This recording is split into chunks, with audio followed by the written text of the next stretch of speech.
And happy Saturday morning, fantasy audience, and welcome to the seventh edition of the second season of Fantasy Football Come True. I'm your host, Hot Rod Funderburk. You can catch us right here on Fantasy Football Come True every week, right here on Tobacco Road Sports Radio. This is the show that wants to help you put some green in your jeans. And of course, today I'm joined by my co-host, Ron Fun. Ron Fun is my brother from the same mother. As a matter of fact, the same father too. So that's a good thing. Ron Fun, how we doing today, Big Daddy? Hey man, I'm doing well. How about yourself, big bro? Hey man, everything is lovely. It's just been a tough week in all kinds of ways. It's been a tough week in sports, football, basketball, and it's been a tough week, brother. It's been a tough week, but we're gonna get right into it. We in week 7. Everything's still going good with you down there in Raleigh, the capital city of North Carolina. Oh man, everything going well, man. NC State had a bye, I believe, last week. No, actually, no. We put it on Boston College. It almost felt like a bye. That's how bad we beat Boston College last Oh, week. okay. All right. Well, I can't talk much because my Tar Heels barely squeaked by a bad Miami team. So I can dig where you're coming from. Well, my man, we in week 7. We ain't going to hold the audience up. You know how it go. My Cowboys got to win against the Patriots up in New England. And look, can you believe this? The Cowboys have not beat the New England Patriots in New England since November 15th, 1987. We beat Wow. them under Jimmy Johnson in Cowboy Land over at the it wasn't the playpen yet, the $1 billion playpen yet, but we beat them over in Texas Stadium during the 90s with Jimmy Johnson. But it's been since 1987, November 15th, since we won up in New England. So crazy, right? Yeah, man. Yeah, off That's the that chain. signifies a change. That signifies a change in the dynasty for the New England Patriots, and it Yes, could sir. be the start of good things to come for your Cowboys, man. Especially with that cornerback Diggs. Well, man, I don't want to talk too early. You know, I'm gonna keep hope alive. You just call me Jesse Jackson on this show, baby. I'm keeping hope alive right now. I ain't gonna talk too much because when you talk too much, that's when you get disappointed. Well, look, Ron Fun, we don't have long, brother. There are a few games that we highlighted last week. Let's find out what happened, man. You know, you and I, when we were talking last week, we were really up on that Raiders Broncos game. We talked about that. It wound up being a 58-point game. You know, we also talked about that Bengals and Lions game. That one wound up being a 45-point game. And then, you know, we always talk about the Cowboys because Dak is always putting up points and he usually forces the other team to try and score and keep up. But the Cowboys Patriots game was a barn burner, man. It had me on the edge of my seat the whole time. That game turned out to be a 64-point game. Ron Fun, let's recap a little bit. You know, talk to the audience about what happened with you last week and maybe bring up a couple of things regarding the Millie Maker that you talked to him about last week. Oh yeah, let me start with the Millie Maker first. Okay. We picked the fact that Kansas City Chiefs were going up against the Washington football team, and they were the highest game total on the slate. And you said you had to get some exposure to that particular game, and we called out several combinations for that game that you needed to get exposure to. And what's interesting is if you were watching the injury report all the way through the end, you might have been able to actually pick up some of the high flyers for that game. You might have been able to pick up Seals Jones as the tight end, given the fact that some of the pass catchers for the Redskins were injured. You might have been able to pick up McKissick for that game. And had you started Patrick Mahomes with his number one pass catcher, Tyreek Hill, and brought it back with the concentrated route tree associated with the Washington football team, you might actually had a really good chance at the Millie Maker last week. And I didn't tell the audience this, but I said, hey, you really want to focus on one person who's going to get you. You stack a game, and then you find one player who's a high value target who's going to get all the points, all the catches last week. And I didn't tell the audience, but I had Cooper Kupp in a lot of my stacks. So those were really good pairings. But what was disappointing for my pairing is that I went after Taylor Heineke for the quarterback for the Washington football team. Had I pivoted and paid a little bit more for Patrick Mahomes, my GPPs would have turned out a little bit better. But, you know, that's the exciting thing about fantasy football. You never know what you're going to get. You kind of know that it's going to taste good, but you never know what that chocolate box might end up being. No, I definitely feel you. And when you mentioned Tyler Heineke, he was kind of the value guy because remember that's one of the things that we talk about. We try and find those nuggets of value players that can really help you when the field has the major and the main players who are on their teams. So he was one of those choices that you thought could have helped. And of course, don't feel bad, Ron. I listen. Last week I had a lot of choices that didn't go my way, and it was really interesting. And like you said, we don't get to get it all the way right all the time because that's how fantasy football goes. It was crazy. We got the games right. We just mentioned those games right there at the beginning: Bengals, Lions, Raiders, Broncos, Cowboys, Patriots. The games were right as far as the scores, but we can't dictate who that quarterback is going to get the ball to. So, even for example, in my philosophy of the defenses, one of the things that I said, Panthers, top 3 defense, they are stopping the run. And I said you should sit Dalvin Cook simply because of that. But guess what? That was a bad choice. And plus, Dalvin Cook was coming off the injury list. So that was his first game back going against the top 3 defense. But I don't know if that dude got, some extra good injections or some extra good hydrations during the week, whatever he got. I mean, he tore up the Panthers defense, and that's just something that wasn't expected. He had 29 rushes, 140 yards, a touchdown. He even had 2 receptions to go to his stat sheet, man. So he balled out. You know what I mean? And then if you look at the So how do you figure out a guy like that could ball back when he's going against a top 3 defense? Man, you just never know. Sometimes these guys just have severe motivation. And just like you mentioned, he was motivated to come back off an injury. And then you're looking for bounce back players.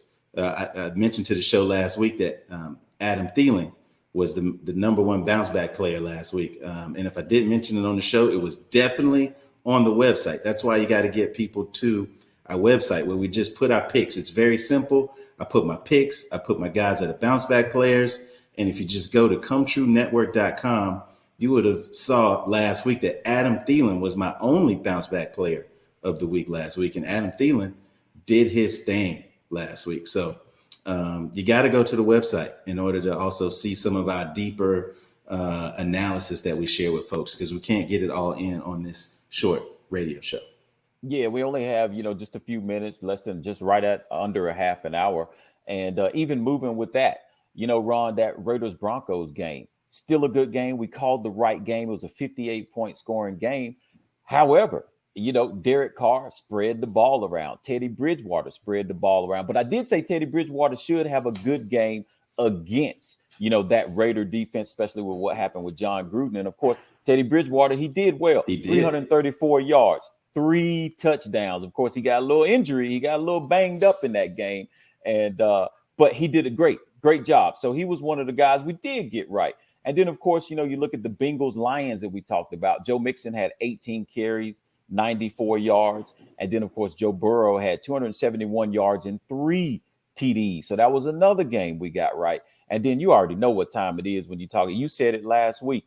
Dak Prescott pushes any opponent to have to score points because that offense with offensive coordinator Kellen Moore, they're really trying to put points up. I don't know if they're trying to push Dak to be the MVP or what this year, but you have to say he's in the race along with Lamar Jackson and others. But Dak had 445 yards, 3 touchdowns. And then, of course, he was connecting. The man he connected with was second-year player C.D. Lamb, 9 receptions for 149 yards, and he got 2 of Dak's 3 touchdowns for the game. So, man, it was awesome, bro. We were in the right ballpark for the games. We called the games. But like I said, I just got mixed up. I didn't have exactly the right players in there. It's all good. But just to recap your question, what you're looking for in a game or picking things, you're looking for high scores, which we found in the right games. You're looking for favorable matchups, and favorable matchups can be the best wide receiver versus the weakest cornerback, or the best running back versus the weakest defense, or the best quarterback against a very, very weak defense. And then you're also looking for a condensed offensive scheme, such as the Green Bay Packers. They only throw the ball to Devontae Adams. The Baltimore Ravens, they really only have 2 pass catchers. They really only have the tight end, Mark Andrews, and Marquise Brown, period. And so that's what you're looking. So if you can find any one of those three, you're kind of in the right ballpark. But if there's an opportunity where you can kind of have those converge into one situation, that's where you really want to be. So that's the recap. No doubt, no doubt. I appreciate that recap, man. And of course, we learned 2 Sundays ago, if your player goes down, then and it goes down before the game, then we use that philosophy of next man up. And then, of course, now you're saying this week we're learning that, hey, you have got to find those condensed players, those condensed offenses where who's the main receiver or who the main targets are, and then go after those folks. And of course, Green Bay is one of those. And I see you got your big Green Bay hat on today, man. I like that. Yes, sir. Sweet. Did another did another audience member send you that, or is that one that you found in the stash back there? No, man, that was one that when I went out to Wisconsin, man, to check those Green Bay Packers out a couple of years ago, I had to get the whole gear and everything. Shout out to my Wisconsin fans, man. Shout out to all my folks out there, man. Jason Kurtziger, et cetera, et cetera. Shout out to those folks. No doubt, no doubt. Well, man, like we said, sometimes we don't get our picks don't go as planned. And of course, we may pick the correct high-scoring games. And sometimes, new players, they can step up and they can make plays for teams, especially when they're being double teamed on the offensive side or the defensive side. But that's okay. What we need to do is keep using the formula that we put out there. Don't deviate from it, and we should expect good things to happen. Am I right, Ron Fun? You are exactly right, my brother. So what are we off to next? Well, brother, we are coming up on a break. My producer is telling us that we're about to come up on a break, man. So, as we said, fantasy football come true. We had the games right for you last week. Sometimes you have to take that extra step, get on the website, figure out exactly who has that condensed offense or who might be that comeback player. And that will help you to be able to help us get a little green in your jeans. But coming up next, Ron Fun, you and I will be responding to some of the listeners who want to know what players they should sit or start in the upcoming week 7.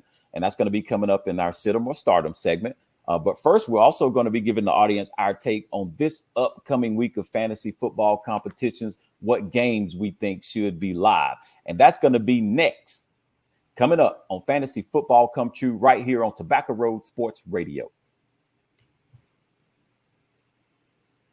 And welcome back to Fantasy Football Come True, where you can find us right here on Tobacco Road Sports Radio every Saturday morning. I'm your host, Hot Rod Funderburk. I'm with my co-host and brother Ron Fun, and we're just here chopping it up, having a good time.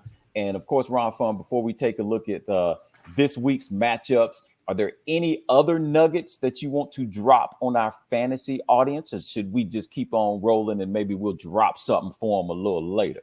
Let's drop something a little for them later, man. Let's just get to this game. This week is really exciting, in my opinion. So let's just. It is exciting, man. So look, coming up week 7, we want to try and find some value players, but we got some great games out there, great contests coming up this week. We got the Chiefs over at the Titans, Washington taking on the Packers over in Lambeau. Bengals are visiting the Ravens. Of course, the Panthers are traveling up to New York to meet the Giants. The Falcons are heading down to Miami to see the Dolphins. The Jets are at the Patriots. And the Eagles, boy, they're going over to Las Vegas. I hope they don't gamble too much while they're out there. The Lions, of course, are going to be at the Rams. And Chicago is taking on Tom Brady and the Bucks. And then, of course, we still got one last undefeated team. The Arizona Cardinals will be hosting the Houston Texans this week. And, of course, the Saints will be at the Seahawks. Ron Fun, what matchups are heating up your pockets, my man? Hey, as you can tell by my gear, I am most excited about the football team going against the Packers this week. That game doesn't show up as the highest on the slate, shows up in the realm of 49. And that's something that we like to do on this show, is we like to find games that aren't necessarily the number one. So people don't believe this is going to be the highest scoring game on there, but I really like it because of a condensed offensive scheme. Additionally, I really like it following a bounce back week for Davante Adams. He had a really terrible showing last week relative to expectations. And typically, after he has a bad week, he goes bananas in the very next week. That is very typical. Additionally, Davante Adams has the most catches in the league this year. So I really, really like that. Additionally, he's going against the Washington football team, which can't hold a water leak with regards to their defense, it seems like. And so we're starting to get some of that mix that we talked about earlier. Condensed, favorable matchups, along with high expected scoring. We're not getting the high expected scoring here, but that's one game that I really, really like for the game stacks and for people to look at. There are a few more games on the list, but before I go with mine, any game that you like this week? Yeah, I mean, with me, man, I kind of like Cincinnati and the Ravens. You know, Cincinnati has come out, they've been balling, they've been able to put points up. Joe Burrow is doing his thing.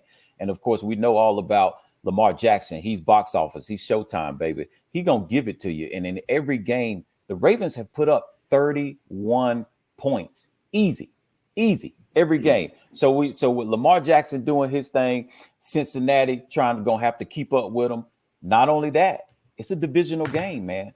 Anytime you're talking about divisional games, there's a little extra that these teams, in my opinion, put in these games. So as far as I'm concerned, when it comes to this game, you can throw the defensive rankings out, you can throw the offensive rankings out. But like I say, I'm ready to see Lamar Jackson. He big time. He's box office. I am ready, and that's a good game that I'm expecting to be a high scoring game. And I think there'll be some players in there that should be able to put up some points for us this week. Oh, any other games you got out there, Big Ron? Man, another game that I really, really like. There's a lot this week that I like, but I'm going to go with the Falcons and Dolphins. I know that is also a very, very interesting game. Both teams seem to be at the bottom of the barrel with regards to their record. Both teams seem to be struggling with the coaching and at the quarterback position. However, both teams have weak defenses. And nothing I like better than is a weak defense, man.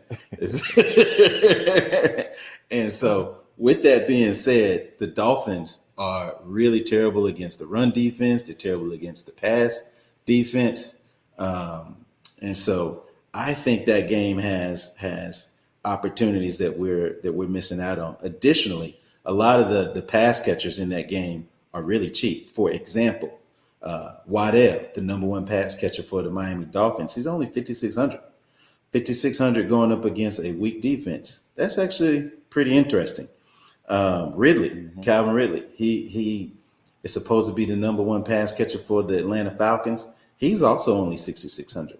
So there, you get a chance to get some value players going up against very weak defenses. So I really like that game, to be honest with you, sir. Well, I hope that the fantasy audience is listening to you, because you definitely dropped them 2 nuggets. You didn't drop them nuggets before like I asked you to, but you definitely dropped them right there. So hopefully they were listening. Ron, I'm going to throw one more game out there. Doesn't necessarily correspond with both teams having the weak defense, but there's definitely one team with the weak defense. And that weak defense that I'm talking about is a team that is still defeated in the NFL, and that's the Detroit Lions. Not only are they defeated and have not won a game, they actually have to pack up, travel to LA to face the Rams. And sometimes we know, traveling cross country, sometimes teams can be at a disadvantage getting straight with that time zone. But man, the Rams with Matthew Stafford out there, oh man, the way he is playing, he's big time. He's feeling comfortable. He's owning that offense. Ron Fun, I feel like the Rams will be able to put up some points against the Lions. And then, of course, that's going to force the Lions to have to try and come back and keep up with them and put some points up. So, you know, the two guys who basically switch teams are going against each other, and that's Goff and Stafford. Goff was out there in LA and with the Rams, and Stafford was in Detroit, and now they just did a flip-flop. So they're getting ready to face each other. And I think if Stafford's able to get it going, I think Goff is going to want to try and keep up. So I feel like there's a possibility that this could be a high-scoring game, but I do feel like you can find some players off the Rams team because they're going to put some points up against this defeated Detroit Lions team. I agree with you there. Additionally, Rodney, I think it's going to be super lopsided, especially with the coach for the Detroit Lions attacking Goff this week. I don't know if you heard it during the press clips, but he said Goff has to man up. He said Goff has to put more weight on his shoulders.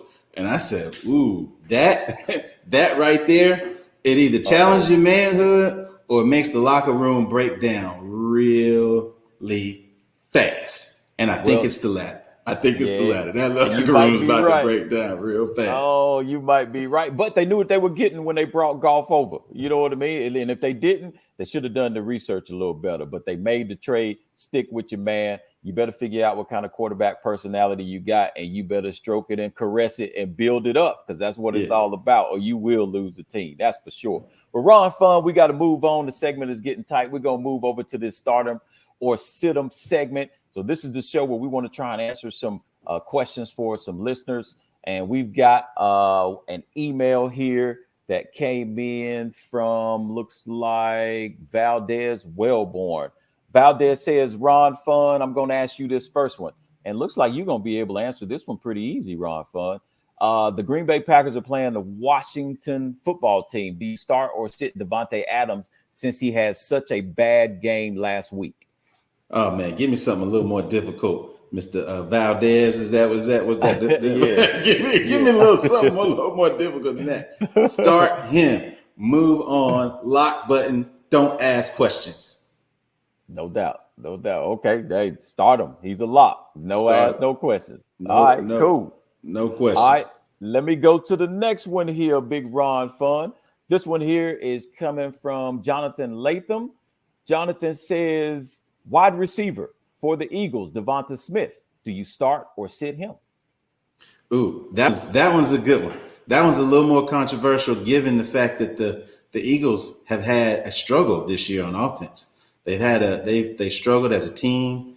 I like Jalen Hurts. I've talked to you guys about him on the show before, but in order to have a successful wide receiver, you need to have a successful quarterback. But I think Devonta Smith can be successful. He has shown to be successful. And given the fact that the Eagles have to go West Coast, as you mentioned previously, they're going to have to pass the ball. And I would say Devonta Smith is Jalen Hurts' safety blanket. Additionally, following they got rid of Ertz. That's one less pass catcher in the Eagles' offense. They don't run the ball. So I think you start Devonta Smith. Additionally, he's only $5,400 on DraftKings. So you get good value, you get good targets, you get a situation where they're going to be passing. Start Devonta Smith. Next question. Sounds good.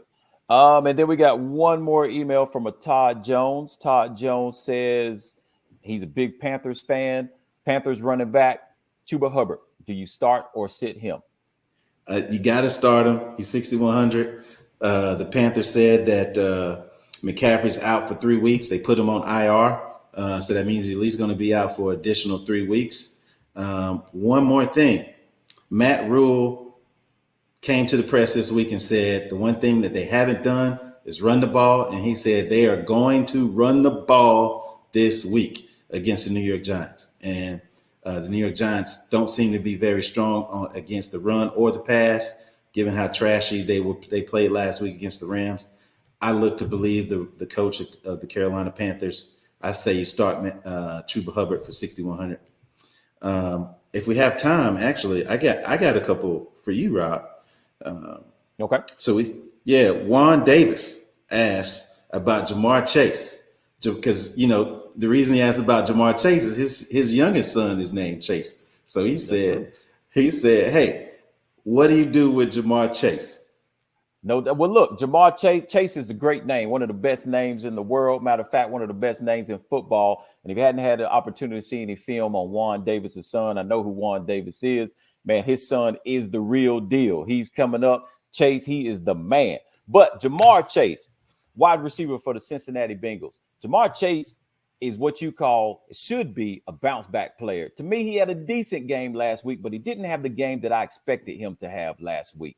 And I tell you what, going against these Ravens this week, the Ravens are going to put some points up. And of course, Joe Burrow is going to have to throw that ball. Jamar Chase is his number one receiver. And to be honest with you, the range of costs for wide receivers going all the way up to 8,900 for Devontae Adams, and Jamar Chase is at 6,200. I think you have to start Jamar Chase and allow him to do his things and expect big things from him versus these Ravens this coming weekend tomorrow, my man. Oh, I love it. I like that. I got another one for you. Cardinals. The Cardinals beat my Browns down last week. beat them down last week. What do we have happening in the Cardinals-Texans game? We have a question for somebody about Cooks. Is Cooks in a good place this week?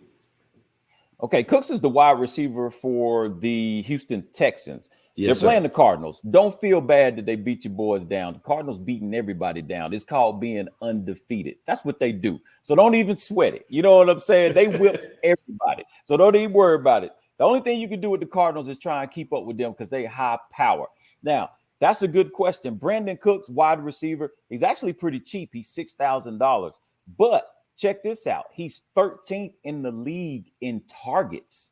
13th in the league. That means he gets a heck of a lot of targets. But because this offense is one of those condensed offenses that you talked about, they have the rookie quarterback Davis Mills who's starting. Davis Mills is relying more on Brandon Cooks than anyone. So we do expect the Texans to get behind playing the Cardinals. And with them being behind Ron Fun, Davis Mills, they're going to have to try and rely on his arm and not the run game. And Davis Mills, in turn, is going to try and rely on his wide receiver, Davis Cook. So he's only 6K, 13th in the league in targets. I think you got to start him, big Ron Fun. And Ron Fun, I'm going to tell you what, man, I know you got some more questions, but the show is pretty much come to an end. We all the way down to the end already, my brother. Can you believe it? We had such a good time. Don't even realize the time comes this fast, man.